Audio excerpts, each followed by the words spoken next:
Bismillahirrahmanirrahim. Assalamualaikum warahmatullahi wabarakatuh. Salam dari Putra 47. Ibnu Arabi tahun 1165 sampai 1240 Masehi. Nama beliau yang sebenarnya adalah Muhyiddin Abu Abdullah Muhammad Ibnu Ali Ibnu Muhammad Ibnu Ahmad Ibnu Abdullah Hatimi At-Tai. Beliau mendapat gelar Syekh Al-Akbar Muhyiddin, yang artinya guru besar penghidup agama. Ibnu Arabi telah menghasilkan banyak sekali karya kitab hingga 300 kitab. Di antara karyanya yang terkenal adalah Fusuhul Al-Hikam, Futuhul Al-Makiyah, dan Tarjuman Al-Ashwaq. Futuhat Al-Makiyah adalah karya terbesar yang menyingkapkan rahasia ilmu ghaibul ghaib, uluhiyat, dan rububiyat.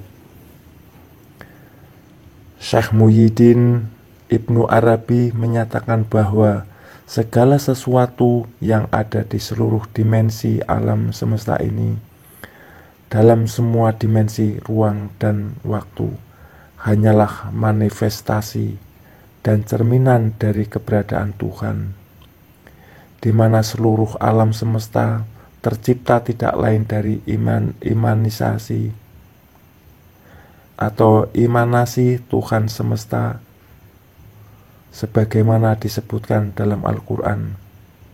Maka kemanapun kamu menghadap, maka disitulah wajah Allah Subhanahu wa ta'ala. Quran Surat Al-Baqarah ayat 115. Allah cahaya langit dan bumi. Perumpamaan cahaya Allah adalah seperti sebuah lubang yang tak tembus, yang di dalamnya ada pelita besar. Pelita itu di dalam kaca, dan kaca itu seakan-akan bintang seperti mutiara, yang dinyalakan dengan minyak dari pohon atau minyak kehidupan, yang banyak berkahnya, pohon zaitun, yang tumbuh tidak di sebelah timur dan tidak pula di sebelah barat, yang minyaknya hampir-hampir menerangi walaupun tidak disentuh api. Cahaya di atas cahaya. Allah membimbing kepada cahayanya siapa yang Dia kehendaki, dan Allah memperbuat perumpamaan-perumpamaan bagi manusia, dan Allah Maha mengetahui segala sesuatu. Quran Surat Nur. Adapun ketujuh martabat tersebut adalah: yang pertama, alam hahud atau martabat ahadiyah. Alam ini adalah martabat tertinggi ketuhanan. Tuhan menggambarkan sebagai zat yang tidak bisa disebut dengan apapun. Inilah Tuhan sejati bagi semua makhluk dan semua manusia. Tidak pandang bangsa dan agama apapun. Pada keadaan ini tidak ada sesuatu selain zat Tuhan. Itulah sebabnya Ibnu Arabi pernah mengatakan gagasan tentang kesatuan semua agama, wahdatul adiyan. Yang kedua, alam lauhud atau martabat wahdah, realitas pertama. Dalam martabat ahadiyat, di mana Tuhan adalah zat suci yang berdiri sendiri, tak ada yang lain selain dirinya. Dia rindu untuk dikenal, namun siapa yang akan mengenalnya, karena tidak ada yang lain selain dirinya. Tuhan berkehendak menciptakan makhluk agar dirinya dikenal oleh makhluk tersebut. Inilah proses awal penciptaan. Tuhan hendak menciptakan makhluk. Untuk menciptakan sesuatu, pastilah menggunakan bahan, padahal tidak ada apapun selain Tuhan. Oleh karena itu, bahan tersebut diambil darinya sendiri.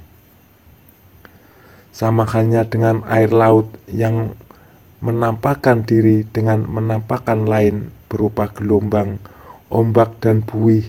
Sebenarnya tidak ada bedanya antara air laut dan gelombang. Keduanya adalah manifestasi dari satu hal saja. Dia sudah melakukan proses penciptaan pertama.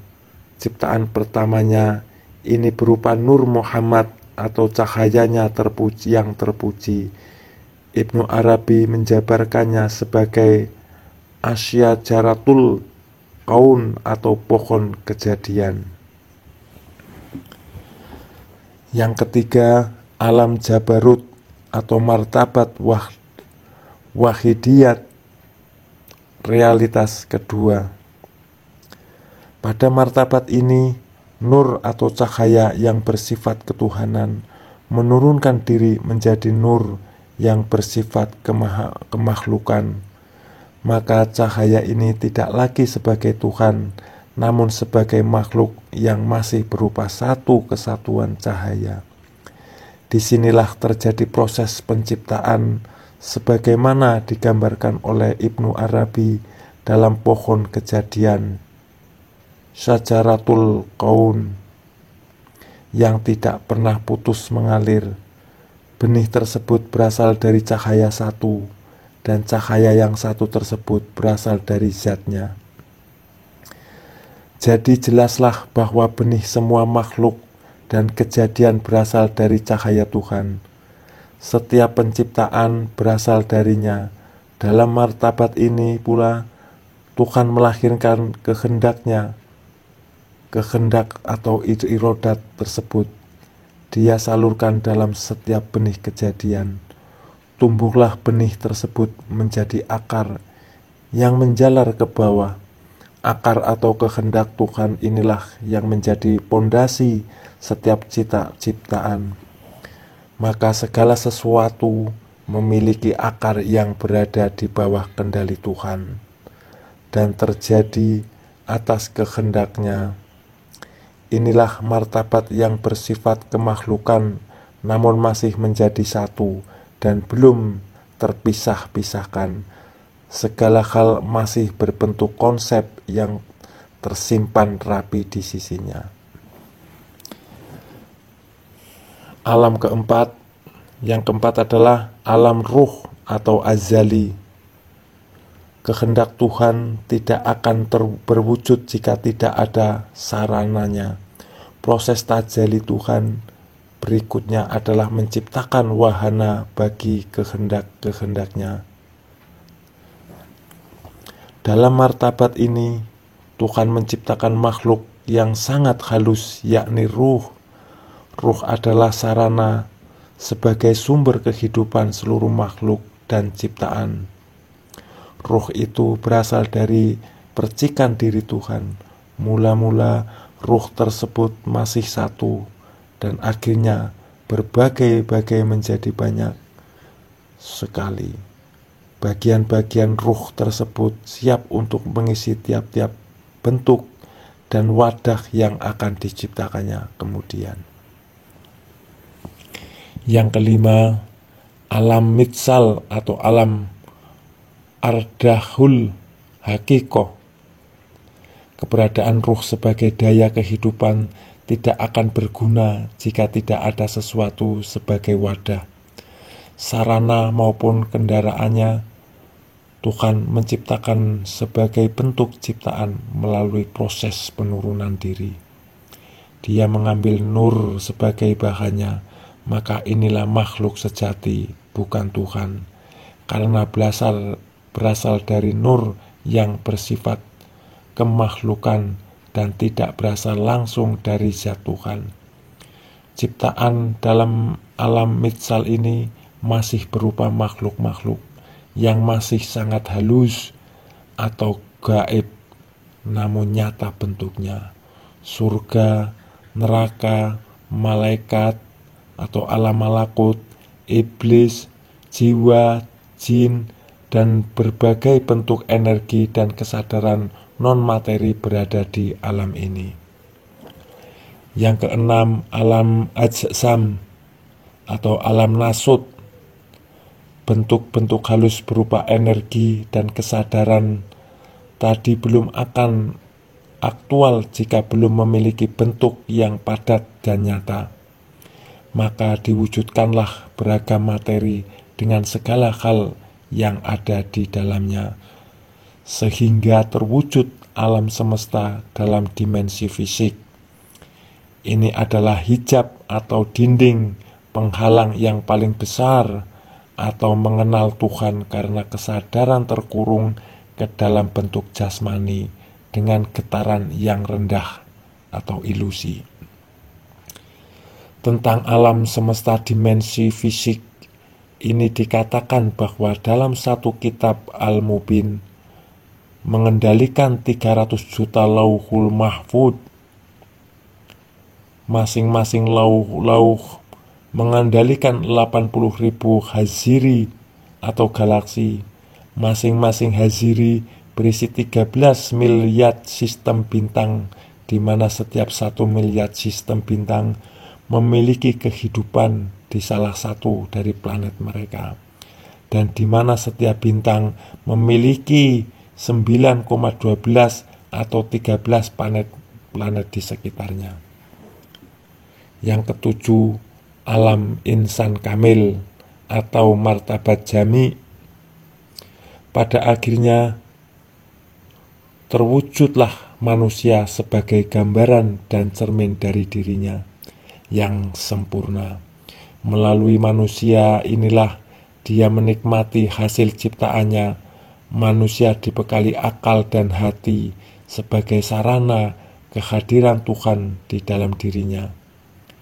Kelebihan utama manusia dibanding dengan makhluk lainnya adalah kemampuannya untuk bisa menampung kehadiran Tuhan, sehingga dia bisa menjadi wakil atau khalifah bagi Tuhan di muka bumi. Melalui manusia sempurna inilah kehendaknya untuk mengenal dan dikenal akan terlaksana.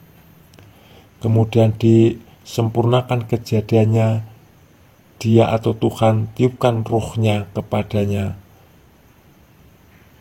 Dan apabila hambaku bertanya kepadamu tentang aku, maka jawablah bahwasanya aku adalah dekat.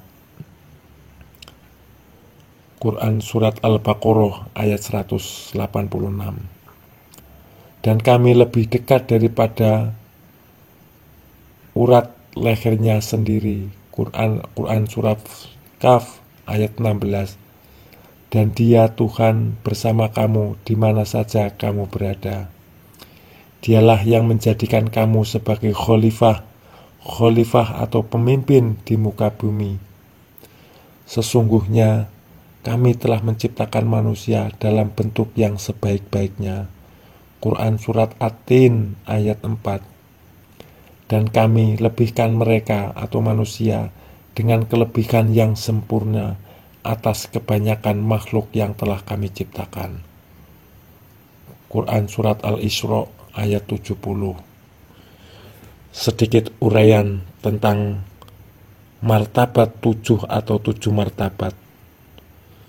Terima kasih sudah menonton video ini. Mudah-mudahan bermanfaat. Wassalamualaikum warahmatullahi wabarakatuh.